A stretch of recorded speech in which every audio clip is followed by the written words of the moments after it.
गजेंद्र सिंह शेखावत ने आज नई दिल्ली में पत्रकारों से बातचीत में कहा कि भारत में आजादी के बाद रोड और इंफ्रास्ट्रक्चर के क्षेत्र में धीरे धीरे विकास हुआ था, लेकिन पिछले 11 सालों में जिस तरह से इंफ्रास्ट्रक्चर पर क्रांतिकारी विकास हुआ है, चाहे वह किसी भी क्षेत्र में हो। उन्होंने कहा कि क्रांतिकारी परिवर्तन का प्रभाव हमारी अर्थव्यवस्था पर भी पड़ा है। इसके साथ ही पर्यटन के क्षेत्र में भी अभूतपूर्व वृद्धि हुई है। पिछले 11 साल में जिस तरह से इंफ्रास्ट्रक्चर पर, चाहे वो रोडवेज का इंफ्रास्ट्रक्चर हो, हाईवेज का हो, रेलवेज का हो या शिपिंग का इंफ्रास्ट्रक्चर हो,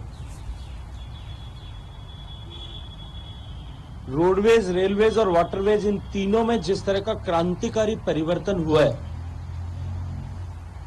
इस क्रांतिकारी परिवर्तन का प्रभाव सामान्यतः हमारी अर्थव्यवस्था पर तो पड़ा ही है,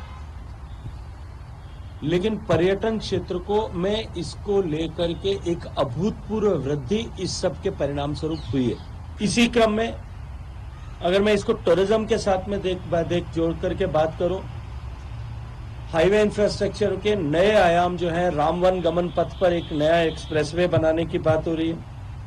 चारधाम सर्किट आप सबके बीच के संज्ञान में है। बुद्धा सर्किट की रोड्स लगभग कंप्लीट हो गई हैं। 84 कोसी परिक्रमा के रोड नेटवर्क जो है उसका निर्माण कर दिया गया है।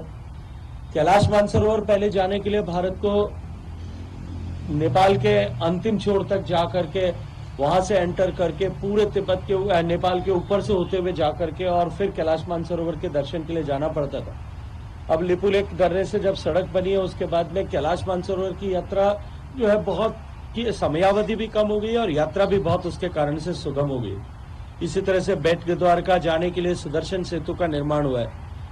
और इस सब के चलते हुए भारत का आध्यात्मिक पर्यटन, सामान्य रूप से सड़कें बनने के कारण से पर्यटन बढ़ा है, मैं अभी उसकी बात नहीं कर रहा हूं, लेकिन इस सब के कारण से आध्यात्मिक पर्यटन जो है उसके कारण से बहुत बड़ी उछाल उसमें देखने को मिली है।